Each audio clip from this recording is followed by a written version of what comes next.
안녕하십니까. 한의학 입문 TV 강의를 맡은 한의사 이한영입니다. 예, 반갑습니다.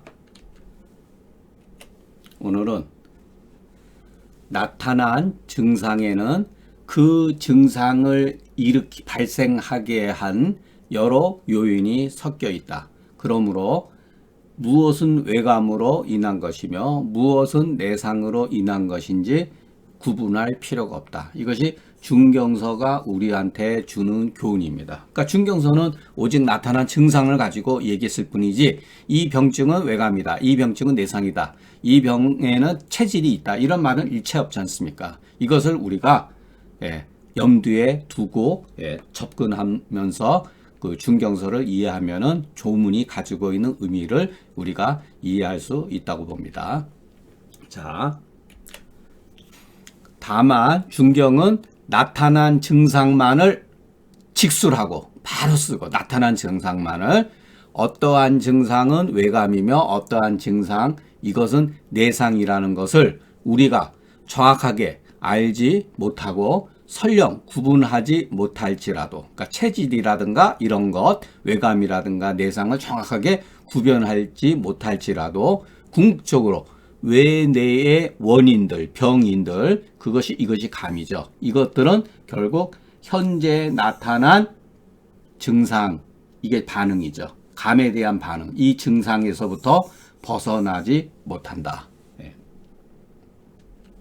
그렇기 때문에 그 나타난 증상에 어떤 경우는 상한으로 인한 경우도 있고 어떤 경우는 그 사람의 타고난 체질적인 요인, 유전적인 성향 이런 것에 있을 수 있으며 사람에 따라서 물론 여기에 체질이겠죠. 어떤 사람은 축수증이 많은 경우가 있어요. 몸이 습한 경우가 있죠. 어떤 사람은 어혈에 관한 병증이 있을 수도 있고 어떤 사람은 조혈에 의한 조시의 병인을 가지고 있는 경우도 있다는 거예요. 꼭 이것이 어떤 그 외감에 의해서 나타나는 게 아니에요. 잠재적으로 가지고 있다는 거죠. 그렇기 때문에 현재 발생되어진 그와 같은 병증에는 상한과 잡병이라는 것이 반드시 뒤섞여 있음으로 인해서 그것을 우리가 정확하게 구분하기 어려운 경우가 많다. 그렇기 때문에 어떠한 병증 또 인식체계에 있어서 모든 것은 외적인 요인으로 탓을 돌려서 구하는 것은 그러다 보면 내적인 요인을 우리가 잃어버릴 수가 있고 또 반면에 모든 것은 내적인 요인에서 형성되어진다라고 내부에서 내상의 어떤 요인을 전적으로 살피는 사람들은 외적인 요인을 등한하게 여김으로 인해서 이 결과는 어떻게 끝나느냐 단순히 이렇게 끝나는 게 아니에요. 명분으로 구분하는 게 끝나는 게 아니라 증후의 의도를 증후의 의미를 이해하지 못할 뿐만 아니라 감흥의 이치 현상에서 나타나는 이건 증후하고 감흥하고는 거의 유사한 개념이에요. 감흥의 이치를 알지 못하게 된다.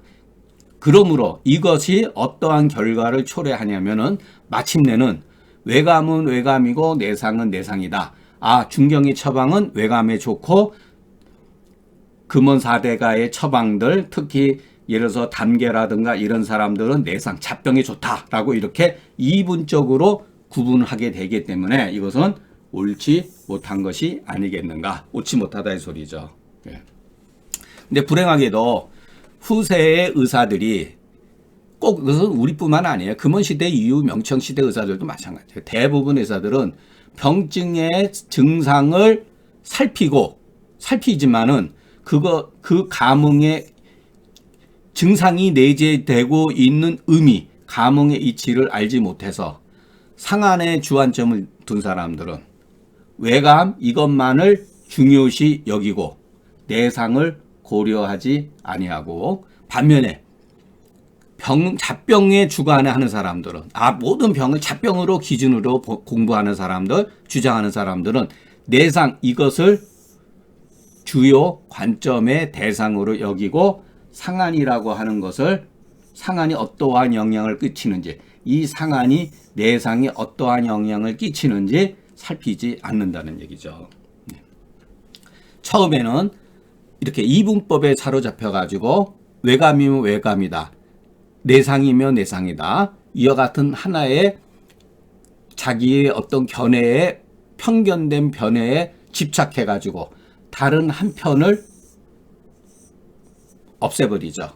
예, 상한에 빠진 사람들은 내상을 무시한다든가 또 잡병에 빠진 사람들은 외관을 무시한다. 이렇게 한편을 무시하게 되니 마침내는 하나 50%는 얻은 것 같지만 마침내는 두 개의 편을 다 폐지시키게 되니 외감과 내상이라고는 이분적으로 나누어서 주장하기보다는 내외의 이원론적 개념을 잊어버리는 것만 갖지 못하다. 그러니까 이원적 개념을 망각하게 되면 접어두면 감흥의 이치는 저절로 드러나고 외내에 구분하는 이원론이 저절로 끊어진다.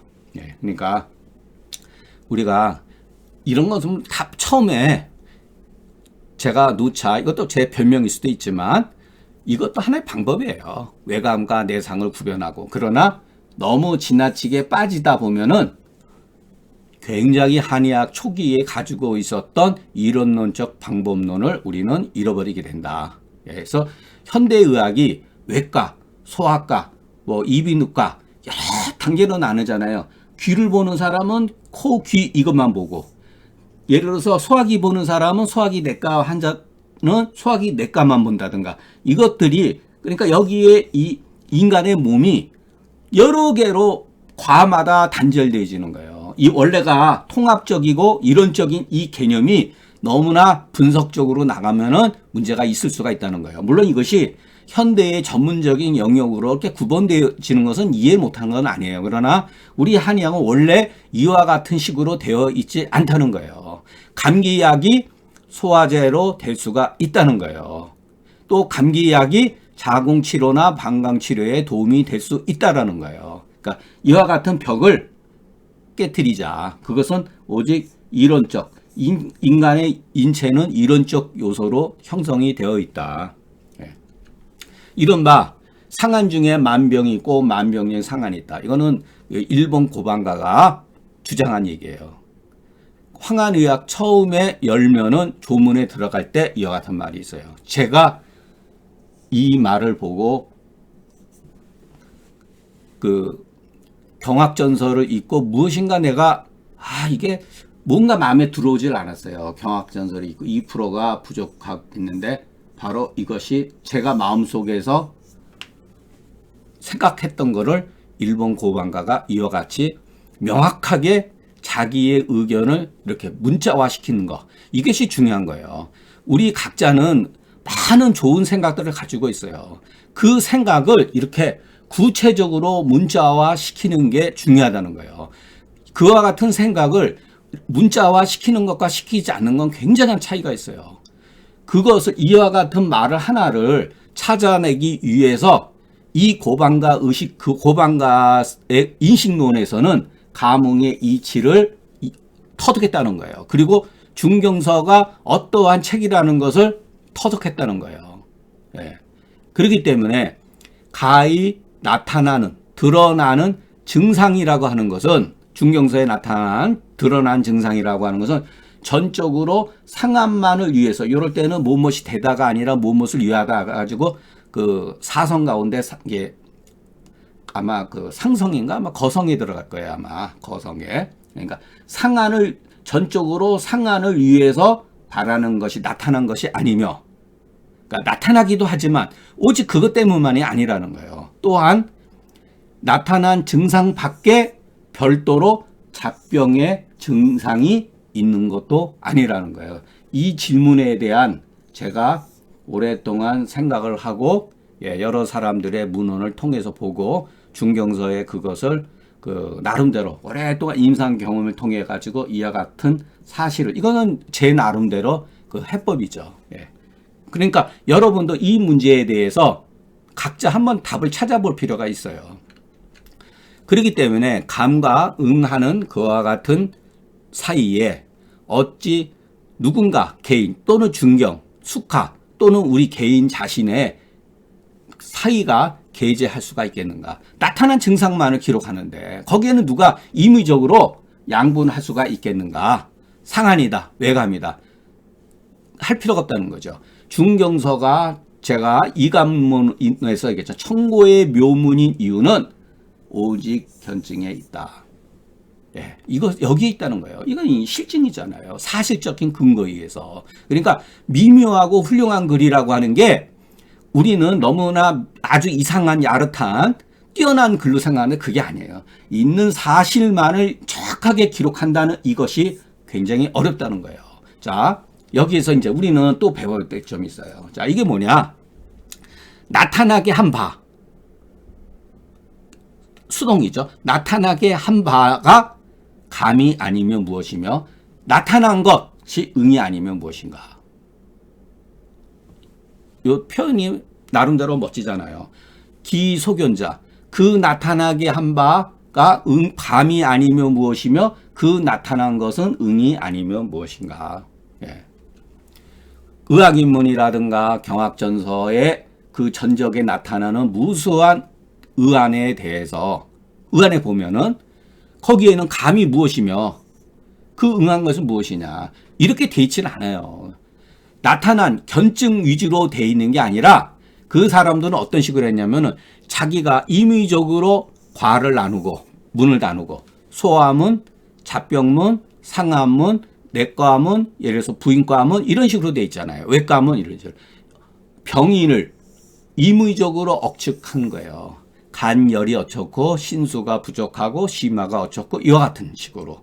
예, 그것을 억측한 거죠. 그래서 필연적으로 병명을 만들어내 가지고 가탁에서 무수한 처방을 이렇게 날조했다.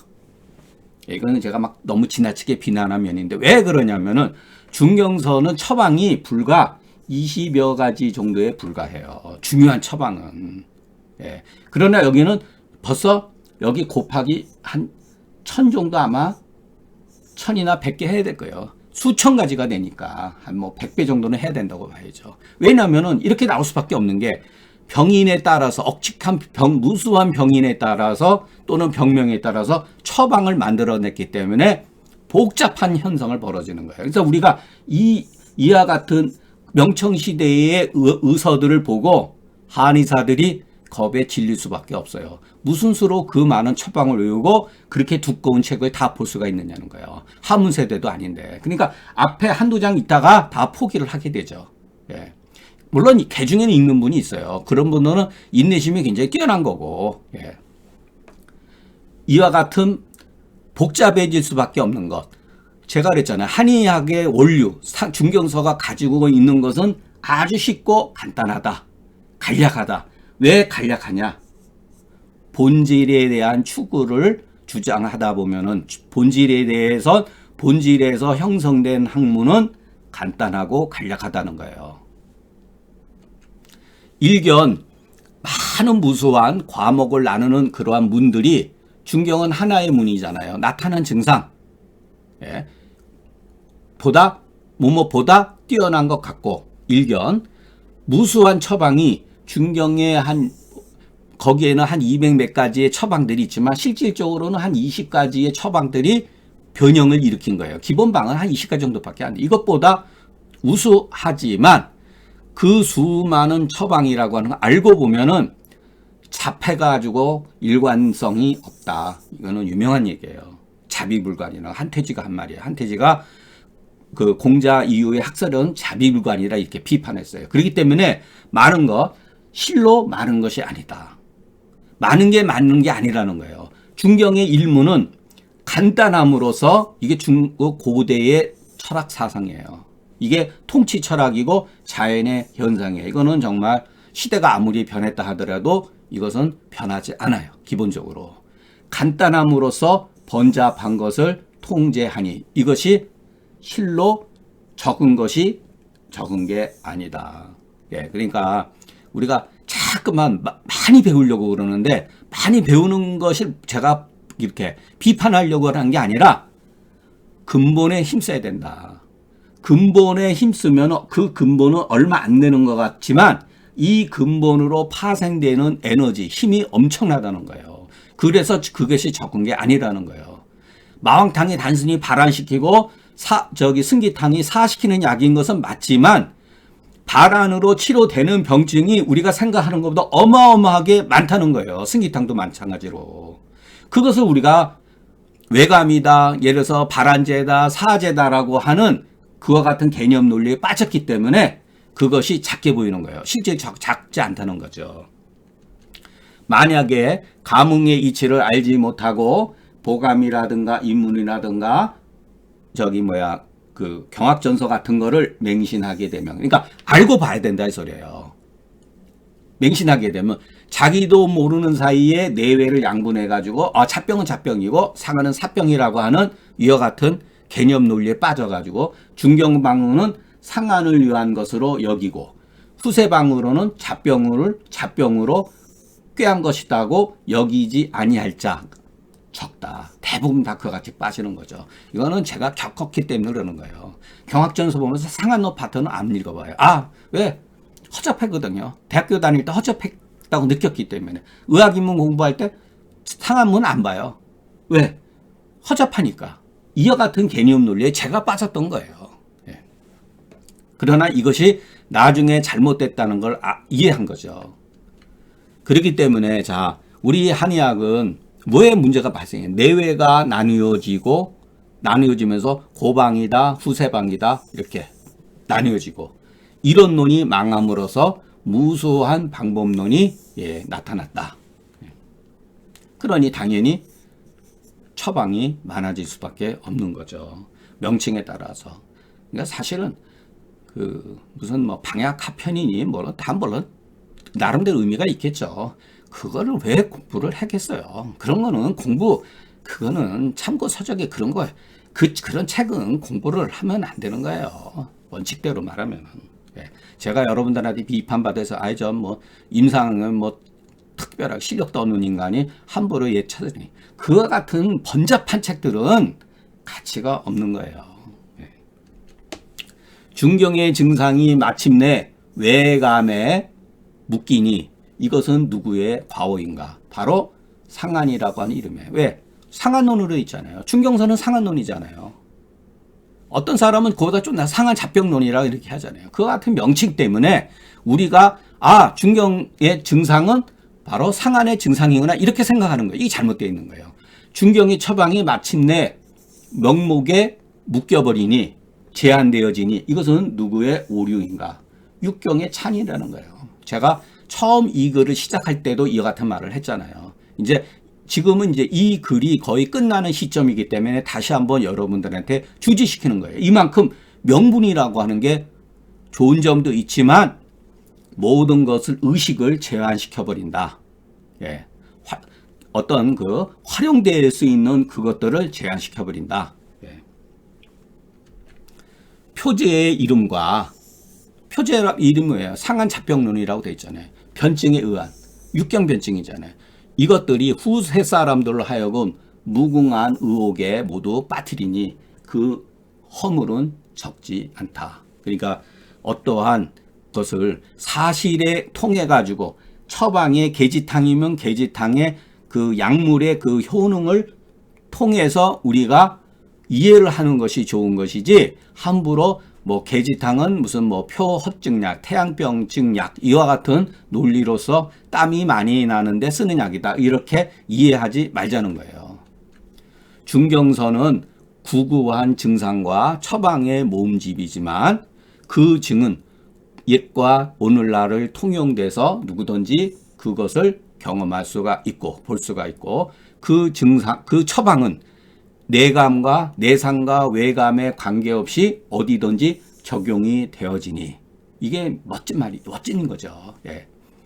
그것이 고금에 통하고 내외에 관계없이 적용될 수 있는 이유는 감흥의 이치를 중경서가 터득했고 중경의 처방을 이와 같은 과정에서 나왔기 때문이라는 거예요. 요거는 글이 간단하고 쉽지만 저도 이 글을 쓰는데 굉장히 오래 걸렸어요. 한번 천천히 읽어보면 문장도 그렇게 읽을만 해요.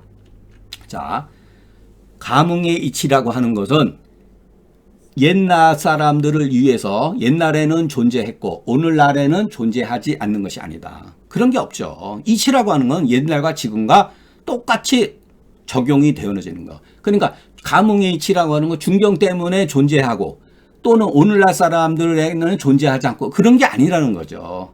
그렇기 때문에 오늘날 상황에 처해서 우리가 만약에 중경의 그 중경서의 본의를 얻고자 한다면, 세우고자 한다면 반드시 실증, 나타난 증상을 살피고 명분에 의해서 후세 사람들이 만들어 놓은 무수한 명분에 구애 받아서는 안 된다. 예, 이것은 간단하지만 이 감옥론은 제가 그 중경서 독법 가운데 만약 이렇게 딱 하나만 글을 하나만 남겨둬야 된다고 하면은 저는 감옥론 이 한 편, 1편을 남기고 싶을 정도로 뭐 처방이나 어떤 그 병리적인 개념이 하나도 없지만 여기에는 제 의사나 중경서를 이해할 수 있는 어떠한 그 뭐라 그럴까 길라잡이가 저는 있다고 말씀드릴 수가 있습니다.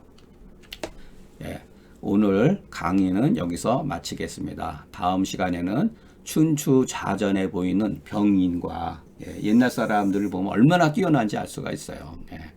그 중에서도 풍한의 원인이 왜 무서운지 알아보겠습니다. 그러니까 우리가 중경서가 상한론이라고 하는데 왜 그 많은 중에 상한이라고 어쨌든 간에 그렇게 표방을 했는가 거기에 대해서 우리가 생각을 해야 합니다. 지금까지 경청해 주셔서 감사합니다.